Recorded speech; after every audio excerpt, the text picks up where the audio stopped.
Hello, my YouTube friends. Well, here's another Patreon video for you. I'm going to be giving you one every Friday.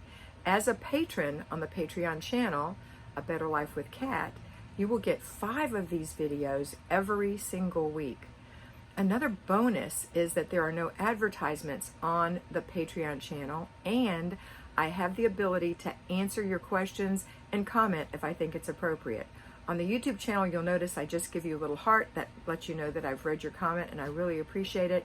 I just don't have the ability to answer all of your questions on the YouTube channel. So come on over. It's only $5 a month, no advertising, and I think you'll really enjoy it, and we'd love you to be part of our Patreon family. Thanks again for watching, and always remember that you are beautiful. Hello, patrons. Are you continuously failing to reach your goal of 50 points on your 50 points chart?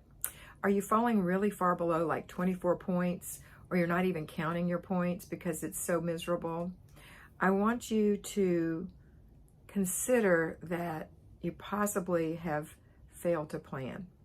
You know the old adage, if you fail to plan, you plan to fail. And it's really true. Now, some of you are over planning, really taking that planner and filling it up with every little last thing. You've either over planned or you've over committed and over planned. That's also a problem, but today that's not what I'm going to talk about. If you want to watch a video on overcommitment, watch the video titled Overcommitment right here on this Patreon channel. But today we're going to talk about planning and failing to plan. One of the days in the basic weekly plan is planning and desk day. I've talked about it recently, but now I'm going to talk about the planning part. It's really important that you plan to do your 50 points as early as possible in the day.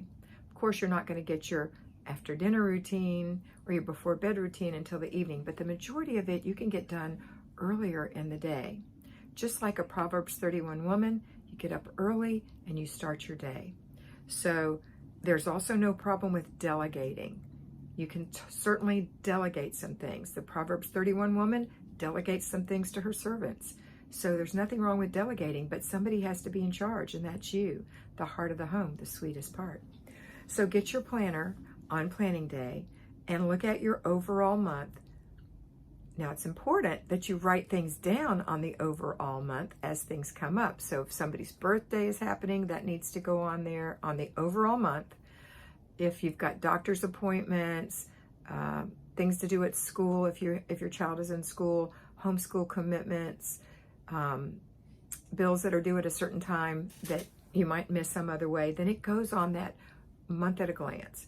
And then when you get ready to plan, you take your planner out and you go to the week that you're about to come into, not the current week. Hopefully you've planned already the week before to the end of the current week. So you're going to go to the next week, you're going to look at your month, and you're going to see what's happening this week that needs to be plugged in.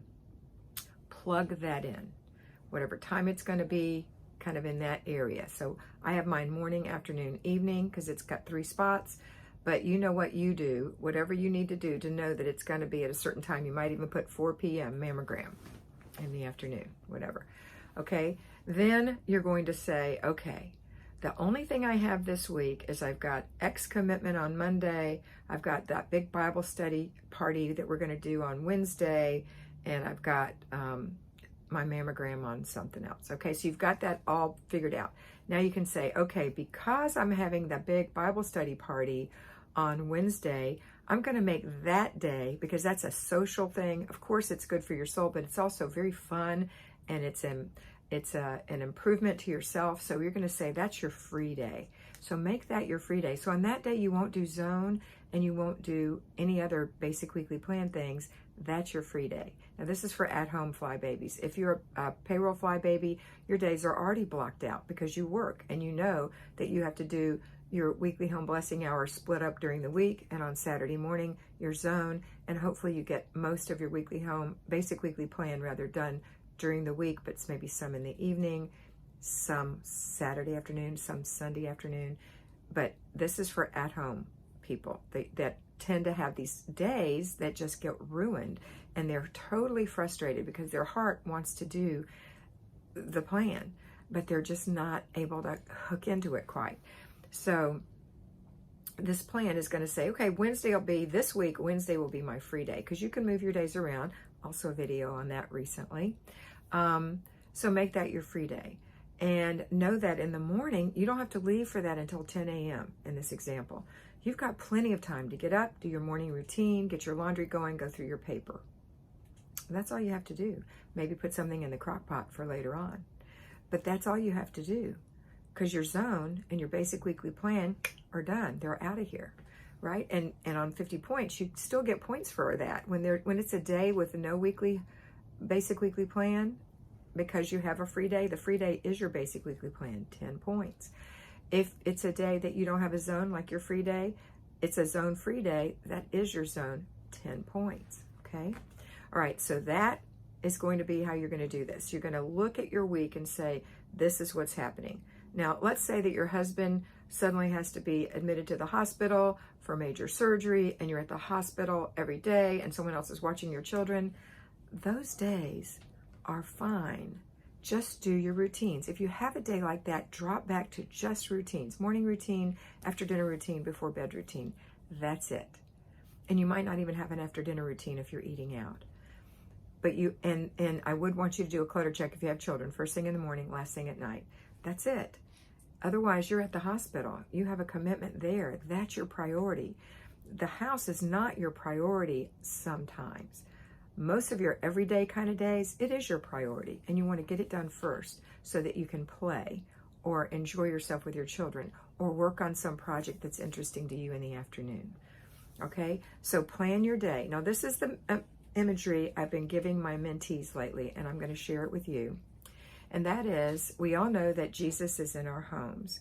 So I want you to imagine beautiful Jesus sitting at your table with his beautiful face and his scarred hands. And in his hands, he has your 50-point sheet. And you do your morning routine, and you go take the paper from Jesus and you look into his beautiful eyes and you mark off what you've done and you give it back to him and hear him say your name, well done, my good and faithful servant. Because that is the living word. That is in the Bible about what we hope to hear when we go to heaven. But we can hear that on earth, in our heart, from God through the living word. Well done, my good and faithful servant. So when you do your work for him, you're giving him a little gift. You're doing your divine appointment. I know that sounds old-fashioned, but it's why we're all here. We want to be that kind of a woman. Okay, so do your work as unto the Lord. Mark it off. Go do the very next thing. Ba-boom, ba-boom, ba-boom, ba-boom. Remember when I used to talk about the slinky going down the stairs? That's you. You're going from one thing to the next thing to the next thing. Yes, the baby may have a dirty diaper. Stop, change the diaper, go right back where you were. Boom, boom, boom. And before you know it, you'll be getting your 50 points every day. And then you're going to have some peace in your life, because when your house starts to shape up, and it will, bit by bit, with consistency, doing this every day, you're going to start feeling better about yourself and become a sweeter version of you. And your family will become calmer and sweeter. And there's the peace that comes from Christ. All right, that's it for today. I hope you have a lovely day, and I want you to always remember to be beautiful, because you are beautiful. Hello, patrons. Today we're going to talk about the heart of the home, and that's you. And I told one of my fly babies, mentees, the other day that they are the sweetest part of the home, and that's true. You, as the heart of the home, are the sweetest part of the home. So I want you to really, yesterday I released a video on taking care of yourself. I want you to really take care of yourself and realize that you have a divine commitment, a divine appointment to be the homemaker. Whether you're a payroll fly baby or not, we have a desire in our heart to be the heart of the home, because we're supposed to be the heart of the home and the sweetest part of the home. And the reason that people want to be home, and the reason that your children want to emulate you, and the reason you inspire your husband is because you're the sweetest part of your home. So I want you to think about that today when you're doing your self-care, and think about how you can be sweeter, how you can be nicer. I know I have to work on it, but it doesn't just mean to be sweet in your actions. It does mean to be sweet in your actions, not just in your speech. That's what I meant to say. It's not just in your speech, but it's in your actions and in your examples, to be the sweetest part of your home. And don't you remember being at home? Did you have a mom who was the sweetest part of your home? I hope you did. And if you didn't, did you have a grandma like that? Somebody that was somebody sweet to you, somebody that you wanted to be around, that you wanted to emulate, that you still desire to be like. That's who you are. So today, take the time to think about being the sweetest part of your home. Yes, having the beds made and the dishes washed and the floors cleared and the counters clean and everything where it should be in its little, shelf or closet or whatever, and knowing where the scissors are and where the tape is and where the wrapping paper is and where your dictionary is if you need it. Everything in your home has a place, but it's not the sweetest thing. You're the sweetest thing in the home. You're the sweetest thing. So you can be not the sweetest thing in your home and provide meals and clothing for your children and get your house clean, and it cannot be a happy place because you're not very sweet. So work on being sweeter and pray about it, think about it, and know that it's a fulfilling thing to be. It's a good thing for you. All right, that's it for today. Have a fabulous day, and always remember to be beautiful because you are beautiful.